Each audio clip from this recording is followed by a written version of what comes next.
28 नवंबर को दिल्ली दून हाईवे पर स्थित पतंजलि में आयोजित होने वाले कार्यक्रम में करेंगे शिरकत। देहरादून में प्रधानमंत्री नरेंद्र मोदी की रैली तय। 4 दिसंबर को देहरादून आएंगे पीएम मोदी। देहरादून में जनसभा को करेंगे संबोधित। देहरादून में विधानसभा भवन पहुंचे सीएम धामी। संविधान दिवस के कार्यक्रम में सीएम धामी ने किया प्रतिभाग। विधानसभा की कई योजनाओं का करेंगे लोकार्पण। संविधान समारोह दिवस पर शिरकत करने पहुंचे पूर्व मुख्यमंत्री हरीश रावत ने भाजपा पर जमकर बोला हमला। बोले डबल इंजन की सरकार प्रदेश में केवल विकास के नाम पर धुआं छोड़ रही। परिसंपत्तियों का बंटवारा। यूपी से उत्तराखंड को हस्तांतरित हुई 24 सिंचाई नहरें। हाल ही में हुई बैठक के सकारात्मक परिणाम आए सामने। उत्तराखंड में 2.5 लाख कार्मिकों को मिला स्वास्थ्य सुरक्षा का कवच। आयुष्मान से बाहर कर जोड़ा गया सीजीएचएस से। आप देख रहे हैं के न्यूज, खबरों का सारथी। नमस्कार, उत्तराखंडी खबरों में आपका स्वागत है। मैं हूं आपके साथ शैलेंद्र चौहान। उत्तराखंडी खबरों की बात करेंगे, लेकिन उससे पहले आपको ले चलेंगे यूपी के लखनऊ, जहां यूपी सीएम योगी आदित्यनाथ संविधान दिवस के मौके पर क्या कुछ कह रहे हैं आपको सुनाते हैं।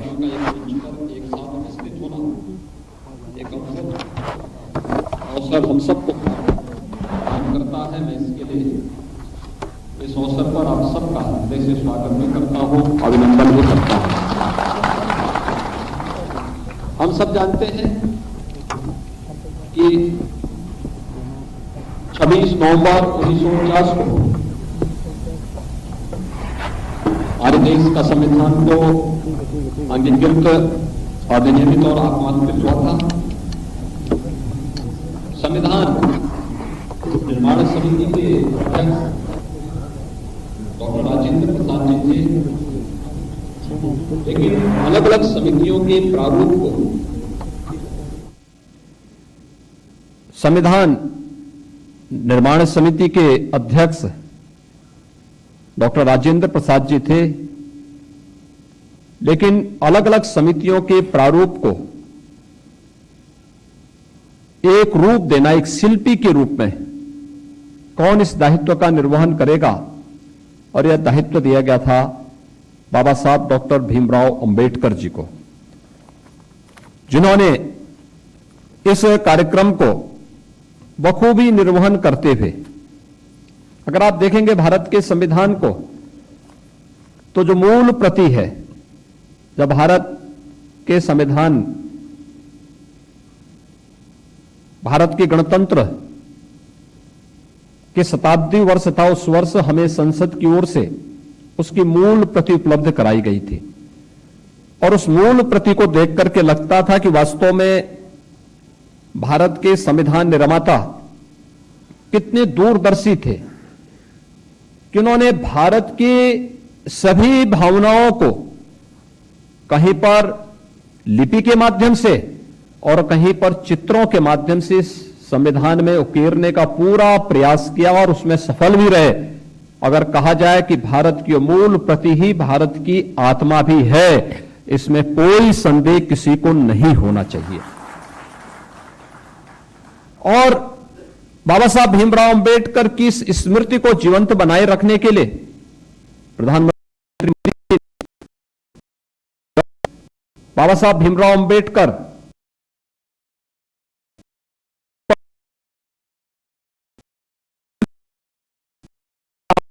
शिला के अवसर पर 19 नवंबर 2015 को मुंबई में प्रधानमंत्री जी ने इस बात की घोषणा की कि 26 नवंबर की तिथि भारत के संविधान दिवस के रूप में मनाए जाने की आवश्यकता है। और उसके उपरांत हम सब जानते हैं कि बाबा साहब भीमराव अंबेडकर की 125वीं जयंती वर्ष के उपलक्ष्य में 26 नवंबर 2015 को भारत में पहली बार संविधान दिवस के आयोजन को पूरी भव्यता के साथ मनाया गया था। और तब से प्रतिवर्ष पूरा देश इस संविधान दिवस के साथ जुड़ करके भारत के संविधान के प्रति अपनी प्रतिबद्धताओं को और अपने संकल्पों को जोड़ने का कार्य करता है। भाइयों बहनों, इस बारे में देखते हैं आज जो यहां पर महत्वपूर्ण उद्बोधन हम सबको प्राप्त हुआ है आदरणीय प्रधानमंत्री जी का, आदरणीय उपराष्ट्रपति जी और आदरणीय राष्ट्रपति जी का, उसने उन सभी भावनाओं का ही प्रतिनिधित्व किया है जो भारत के संविधान की मूल भावना है, और भारत के संविधान की उन मूल भावना का प्रतिनिधित्व मुझे लगता है यह किसी व्यक्ति, किसी जाति, किसी मत, किसी मजहब, किसी क्षेत्र और भाषा के दायरे में कैद करके नहीं, बल्कि पूरे भारत के प्रत्येक नागरिक का यह दायित्व बनता है। क्योंकि भारत के संविधान का वास्तविक संरक्षक अगर किसी को माना गया है तो अब भारत के नागरिक को माना गया है, भारत के नागरिकों को माना गया है, भारत की जनता को माना गया है। और इसलिए जनता के प्रति जवाबदेही यह भारत के संविधान के द्वारा इस बात के प्रति हम सबको आग्रही बनाया गया है। और इन्हीं सब भावनाओं का प्रतिनिधित्व आज के उद्बोधन के माध्यम से भी हम सबको प्राप्त हुआ है। और इसमें हम सबको, जिसमें हम सब इस बारे में देखते हैं कि कैसे इस पूरी भावनाओं को उकेरने का प्रयास हुआ है। और भारत के संविधान ने भी, क्योंकि जब भारत 1947 के पहले, जब भारत की आजादी की बात एक निष्कर्ष की ओर पहुंच रही थी, तो इस देश के अंदर बहुत सारे लोग थे। कुछ लोग, एक बड़ा तबका था जो भारत को भारत के रूप में रखने के लिए पूरी दृढ़ प्रतिज्ञ भाव के साथ कार्य कर रहे थे।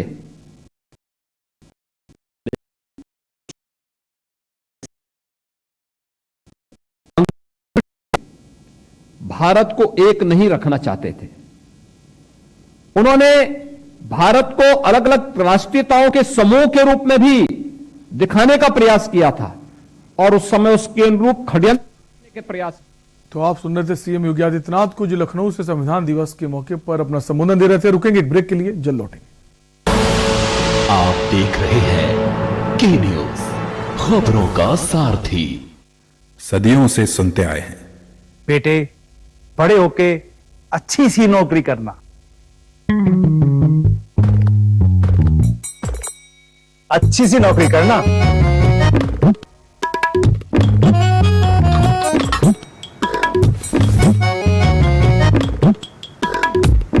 अच्छी सी नौकरी करना।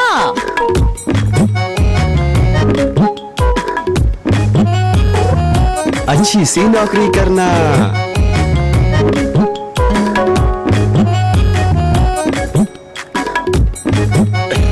अच्छी सी नौकरी करना।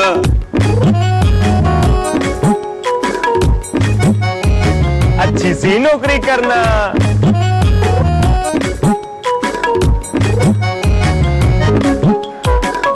अच्छी सी नौकरी करना।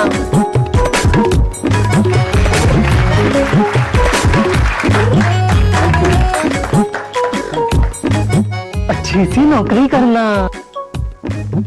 अगर सब अच्छी नौकरी करने वाले बनेंगे तो नौकरी देगा कौन? बेटा तुम अच्छी सी नौकरी देने वाला बनना। अगर भारत को दुनिया का नंबर 1 देश बनाना है तो आज हर बच्चे के अंदर एंटरप्रेन्योर माइंडसेट जगाना होगा।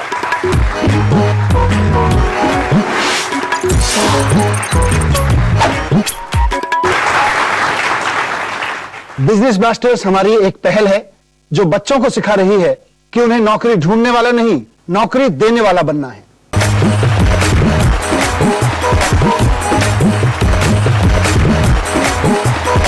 बिजनेस ब्लास्टर्स, छोटे बिजनेस स्टार्स, बड़े बिजनेस आइडियाज। 28 नवंबर से हर रविवार शाम 7 बजे आपके टेलीविजन पर।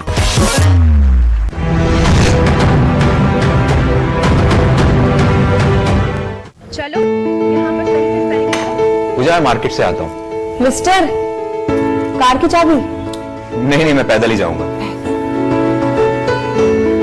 पापा, not bad। हाँ यार, अपनी दिल्ली सरकार बोलती है कि पॉल्यूशन कम करने के लिए हफ्ते में एक बार अपनी गाड़ी से एक ट्रिप कम करें और उसकी बजाय पब्लिक ट्रांसपोर्ट या कारपूल का इस्तेमाल करें। It's a small request, make sense, no? Yes, और ये बात मैं आपसे कब से कह रही थी, लेकिन मैं हेल्थ के पॉइंट ऑफ व्यू से बोल रही थी। यू नो व्हाट, मैं भी यही सोच रहा हूँ कि जब दिल्ली सरकार और घर की सरकार एक ही बात बोल रही है तो सुन ही लेना चाहिए। चलो यू गाइस कैरी ऑन, मैं चलता हूँ, बाय। बाय पापा। एक हफ्ते में आप जितनी बार गाड़ी निकालते हैं, अब से बस एक बार कम निकालें। बस एक ट्रिप कम, आप मिलकर अपने हिस्से का पोल्यूशन कम करें। हफ्ते में गाड़ी का बस एक ट्रिप कम करें। आप देख रहे हैं के न्यूज, खबरों का सारथी। के बाद आपका स्वागत है। आपको सीधे उत्तराखंड के हरिद्वार ले चलेंगे, जहां आम आदमी पार्टी प्रेस कॉन्फ्रेंस कर रही है। जैसा कि पिछले कुछ दिनों से आप देख रहे होंगे, हरिद्वार ग्रामीण के अंदर रवासन नदी में जिस प्रकार से अवैध खनन हो रहा है, आप सब लोग भली भांति परिचित हैं। और कई दिन से आम आदमी पार्टी इसको उठा भी रही है, इस मुद्दे को, और जगह जगह हम लोग धरना प्रदर्शन भी कर रहे हैं। इसमें जिस प्रकार से वहाँ पट्टा आवंटित किया गया, उसमें सारी नियम कानून की धज्जियां उड़ाते हुए उसको दिया गया। और जैसा कि आपको पता है कि 200 गुना 40 घन मीटर की अनुमति के लिए उन्होंने अप्लाई किया था, लेकिन ये 200 गुना 40 घन मीटर लगभग 1 बीघा के आसपास जमीन बैठती है, लेकिन वहाँ जो खोदी गई है लगभग 15 बीघा जमीन वहाँ खोद दी गई है। उसमें 1/2 यानी आधा हिस्सा वन विभाग का है, और ना ही कोई वहाँ किसान का कोई अनापत्ति पत्र लिया गया, ना ही वहाँ कोई टीलरबंदी की गई। इसमें हाई कोर्ट के रोक के बाद भी वो पट्टा उनको अनुमति दी गई रिवर ट्रेनिंग की। और रिवर ट्रेनिंग की जो उन्होंने कहा है कि भाई रिवर ट्रेनिंग की, जैसा कि आपको पता है कि प्राइवेट पट्टे में रिवर ट्रेनिंग का कोई मतलब नहीं होता, लेकिन आपको मैं बता दूं कि 2016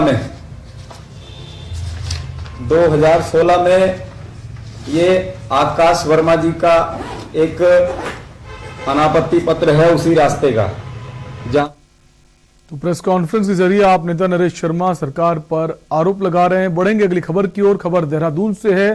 संविधान दिवस पर विधानसभा में शुरू हुआ कार्यक्रम। कार्यक्रम में शिरकत करने पहुंचे मुख्यमंत्री पुष्कर सिंह धामी, विधानसभा अध्यक्ष प्रेमचंद अग्रवाल भी मौजूद रहे। कैबिनेट मंत्री यतीश्वरानंद भी कार्यक्रम में मौजूद रहे। संविधान निर्माता बाबा भीमराव को याद किया गया है। विधानसभा अध्यक्ष प्रेमचंद अग्रवाल का संबोधन शुरू।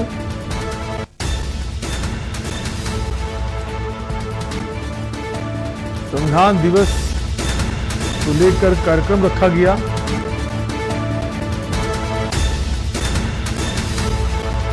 और मुख्यमंत्री ने इस मौके पर कहा कि परिसंपत्तियों का जो मामला था उसको सुलझा लिया गया है।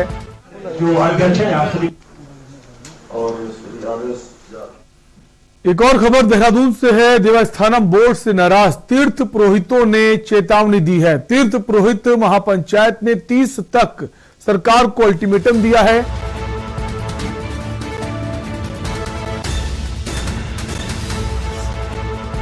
30 तारीख तक का अल्टीमेटम दिया गया है सरकार को।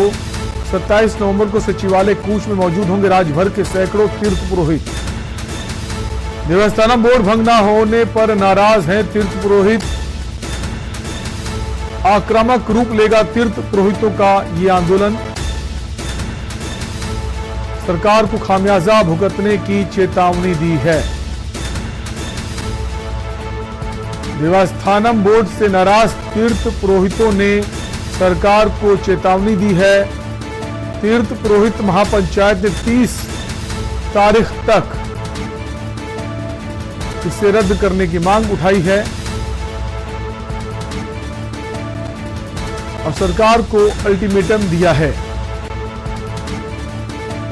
27 नवंबर को सचिवालय कूच में मौजूद होंगे राज्य भर के सैकड़ों तीर्थ पुरोहित। देवस्थानम बोर्ड भंग न होने पर तीर्थ पुरोहित काफी समय से नाराज चल रहे हैं। अब उनका कहना है कि अब ये आक्रामक रूप लेने वाला है।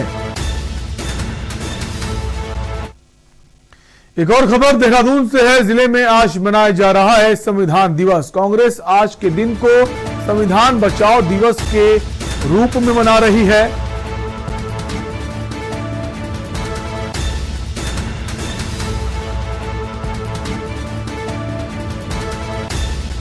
प्रदेश भर में विभिन्न कार्यक्रम कांग्रेस ने आयोजित किए हैं।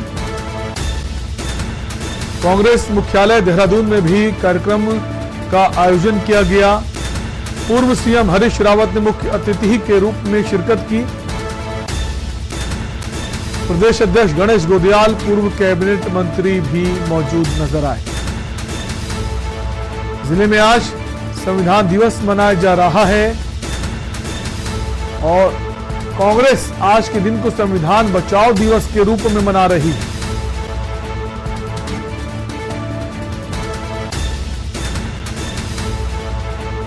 कांग्रेस आज के दिन को संविधान दिवस बचाओ के रूप में मना रही है। और एक और खबर देहरादून से है। रोडवेज कर्मचारियों के महंगाई भत्ते में वृद्धि। 11% रोडवेज कर्मचारियों का महंगाई भत्ता बढ़ाया गया है।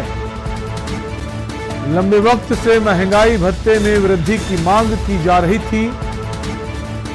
मांग करने वाले रोडवेज कर्मियों को एक बड़ी सौगात मिली है। बीते जुलाई में महंगाई भत्ता देने के आदेश दिए गए थे और अब इसे बढ़ा दिया गया है। महंगाई भत्ता न बढ़ाए जाने पर रोडवेज कर्मियों में काफी आक्रोश था। रोडवेज कर्मचारियों के लिए अच्छी खबर है। महंगाई भत्ते में वृद्धि हुई है। 11% रोडवेज कर्मचारियों को महंगाई भत्ता बढ़ाया गया।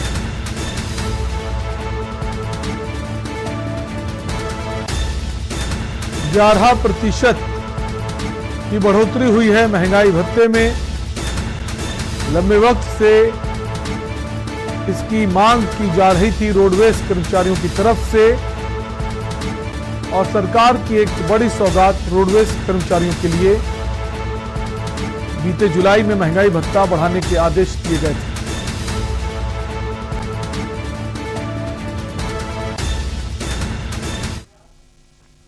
और यहां पर रुकेंगे ब्रेक के लिए, फौरन लौटेंगे। आप देख रहे हैं के न्यूज, खबरों का सारथी। प्रधानमंत्री जी के महासंकल्प को आत्मसात करते हुए मुख्यमंत्री पुष्कर सिंह धामी के नेतृत्व में उत्तराखंड सरकार जल जीवन मिशन को बेहतर तरीके से क्रियान्वित कर रही है। साथ ही राज्य के नागरिकों को सहभागी बनाकर हर घर में शुद्ध पेयजल पहुंचाने के लिए कृत संकल्पित है। राज्य की अधिकांश भूमि पहाड़ी होने की वजह से पानी की काफी समस्या हुआ करती थी। कई स्थानों पर तो पानी लाने के लिए बच्चों एवं महिलाओं को दूर तक जाना पड़ता था।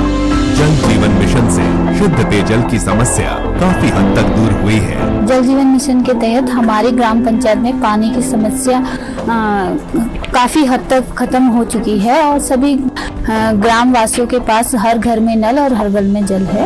अब घर में भरपूर पानी आने से स्थानीय लोगों ने घर में ही पर्यटकों के लिए होम स्टे जैसी सुविधाएं प्रारंभ कर दी हैं, जो पर्यटकों के लिए ठहरने का बेहतर विकल्प भी है। स्थानीय लोगों के लिए आजीविका का एक जरिया बना है। हमारे यहाँ पहले 1-2 होम स्टे हुआ करते थे और उनके लिए उन लोग टैंकर से पानी डलवाते थे, लेकिन अब सभी को पानी पर्याप्त मात्रा में मिल रहा है तो सभी ने होम स्टे बनाने शुरू कर चुके हैं और लोगों को इससे काफी फायदा है। राज्य के ग्रामीण क्षेत्रों के लगभग 15 लाख घरों में से 7 लाख से अधिक घरों को नलों से जोड़ा जा चुका है।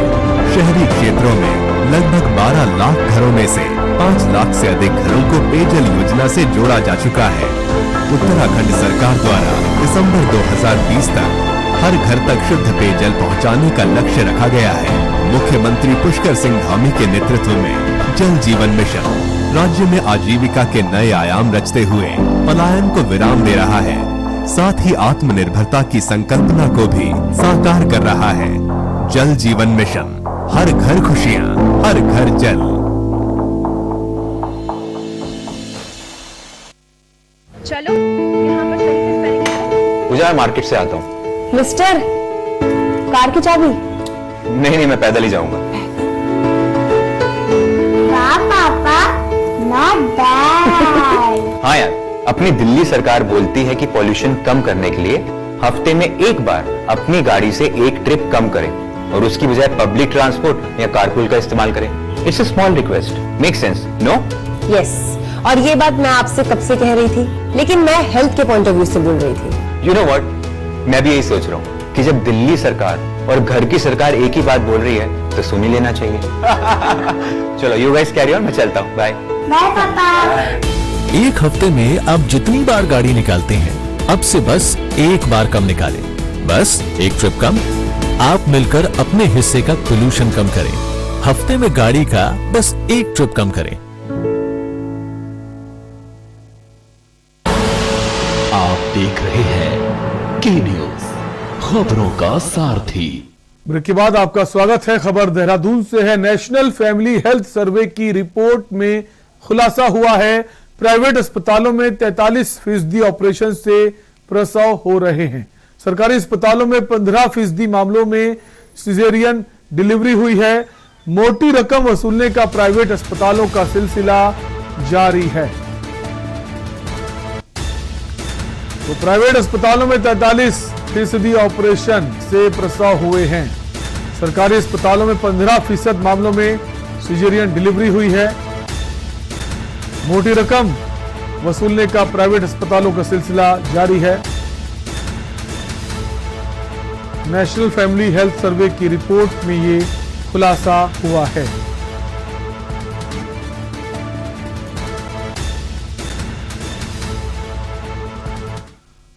खबर देहरादून से है। राज्य कर्मचारी और पेंशनर्स का सस्ता इलाज होगा। सरकारी कर्मचारियों और पेंशनर्स कैशलेस योजना के तहत इनका इलाज किया जाएगा।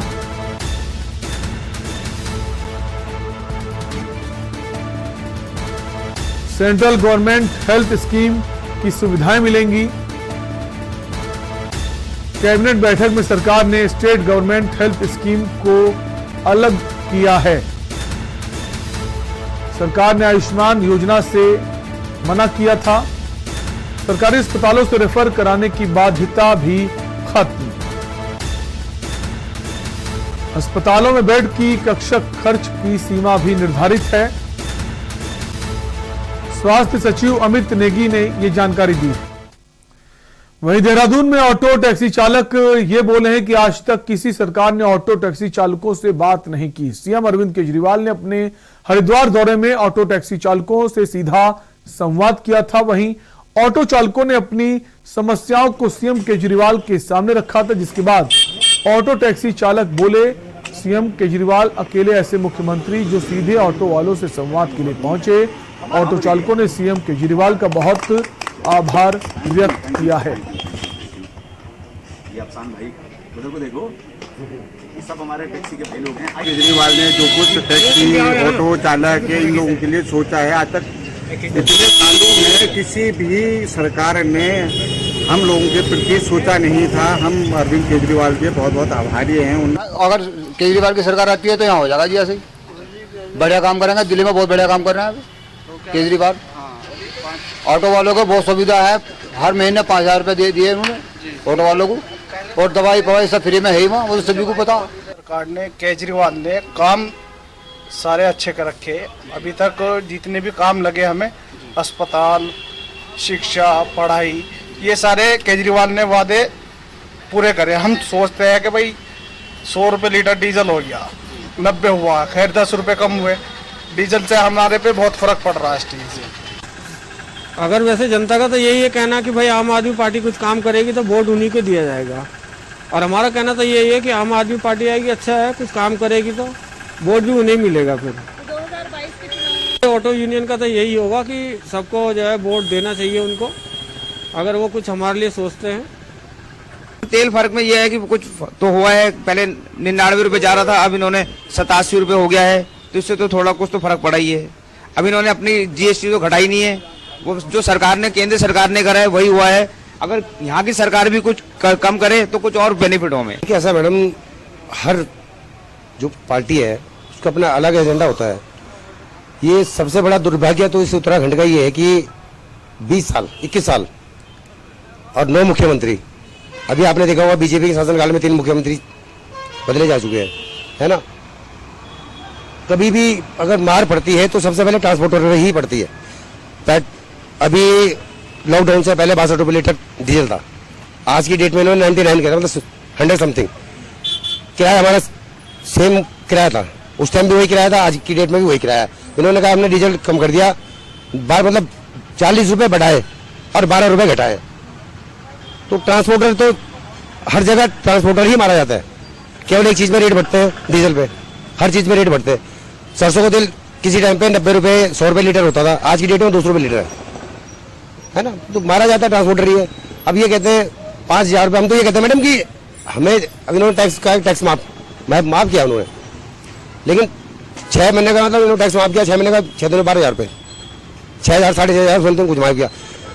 इंश्योरेंस माफ करते जो हमारे 30,000 32,000 का इंश्योरेंस है, अगर वो माफ होता तो हम कुछ सोचते भी, लेकिन सरकार ने ऐसा कुछ किया नहीं। क्या लग रहा है? उत्तराखंड बुलेटिन में फिलहाल के लिए इतना ही। बने रहिए के न्यूज इंडिया के साथ। नमस्कार।